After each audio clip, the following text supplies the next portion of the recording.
चीन ने दुनिया के 48 ममालिक के शहरियों को वीजा फ्री एंट्री की इजाजत दे दी, जो रवा माह से मौसर होगी। इस इक़दाम का मकसद सियाहत, सरमायाकारी और बैनुल-अक़वामी ताल्लुकात को फरोग़ देना है। पाक चीन तारीखी दोस्ती के बावजूद चीन में पाकिस्तानियों को वीजा फ्री एंट्री नहीं मिल सकेगी। चीनी हुकूमत की जारी करदा फहरिस्त में ज्यादातर यूरोपीय ममालिक शामिल हैं, जैसे फ्रांस, जर्मनी, इटली, स्पेन, पुर्तगाल और स्विट्जरलैंड, जबकि बरतानिया की करीबी रियासतें मोनाको, एंडोरा और लिechtenstein भी इस सहूलत में शामिल हैं। एशिया और मशरिक़ वस्ता के ममालिक में जापान, जनूबी कोरिया, मलेशिया, सऊदी अरब, कुवैत, ओमान और बहरीन शामिल हैं, जबकि ऑस्ट्रेलिया, न्यूजीलैंड, ब्राजील, अर्जेंटीना और रूस को भी इस फहरिस्त में शामिल किया गया है। दिलचस्प बात यह है कि पाकिस्तान इस फहरिस्त में शामिल नहीं, हालांकि दोनों ममालिक की आहनी दोस्ती और सीपैक जैसे बड़े मंसूबे दुनिया भर में मशहूर हैं। माहिरीन उम्मीद रखते हैं कि मुस्तकबिल में पाकिस्तान को भी इस सहूलत में शामिल किया जा सकता है।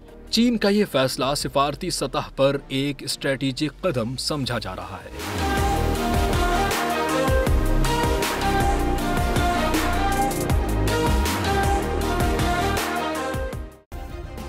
सब्सक्राइब करें और बेल दबाएं ताकि कोई खबर रह न जाए।